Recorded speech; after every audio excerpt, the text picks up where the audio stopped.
అంబేద్కర్ కోనసీమ జిల్లా అమలాపురంలో దువ్వాడ శ్రీనివాస్ పై పోలీసులకు ఫిర్యాదు చేసిన జనసేన మహిళా కౌన్సిలర్. అమలాపురం పట్టణం 7వ వార్డుకు చెందిన జనసేన కౌన్సిలర్ గండి హారికదేవి, జనసేన నాయకులు కార్యకర్తలతో కలిసి వెళ్లి అమలాపురం డీఎస్పీకి ఫిర్యాదు చేశారు.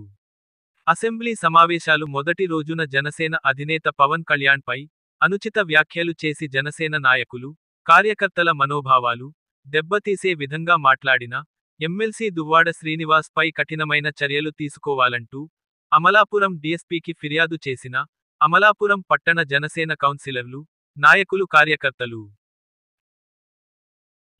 అందరికీ నమస్కారం. అసెంబ్లీ మీటింగ్ ప్రారంభం రోజున జరిగిన సంభాషణలో దువ్వాడ శ్రీనివాస్ గారు ఎమ్మెల్సీ మీడియా ద్వారా, ప్రెస్ మీట్ ద్వారా ఆయన జన సైనికులందరినీ మనోభావాలు దెబ్బతినే విధంగా మాట్లాడారు.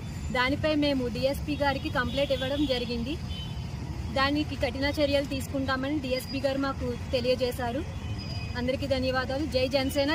అమలాపురం నియోజకవర్గంలో మున్సిపల్ కౌన్సిలర్స్, కార్యకర్తలు అందరం కలిసి దువ్వాడ శ్రీనివాస్ మీద కంప్లైంట్ ఇవ్వడం జరిగింది డీఎస్పీ గారికి.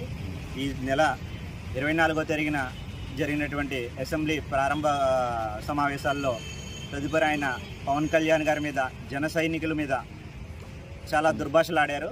దానిపై ఆయనపై కఠిన చర్యలు తీసుకోవాలని ఈవేళ డీఎస్పీ గారికి కంప్లైంట్ ఇవ్వడం జరిగింది. దువ్వాడ శ్రీనివాస్ గారు పవన్ కళ్యాణ్ గారిపై ఆరోపణలు కురిపించారు. 50 కోట్లు నెరసరి చంద్రబాబు నాయుడు గారి దగ్గర నుంచి తీసుకుంటున్నట్టు జన సైనికులను సైకోలుగా అభివర్ణిస్తూ మాట్లాడటం చాలా బాధాకరం. ఈవేళ 2014 నుంచి ఈనాటి వరకు జన సైనికులు, జనసేన కార్యకర్తలు ప్రతి ఒక్కళ్ళు కూడా తన సొంత ఖర్చులతో ఎన్నో స్వచ్ఛంద సేవలు చేయడం జరుగుతుంది అమలాపురం నియోజకవర్గం వ్యాప్తంగా. వీళ్ళందరూ మనోభావాలు దెబ్బతీసే విధంగా ఆయన చేసిన వ్యాఖ్యలను మేము ఖండిస్తూ ఈవేళ కంప్లైంట్ ఇవ్వడం జరిగింది. జై జనసేన, జై పవన్ కళ్యాణ్.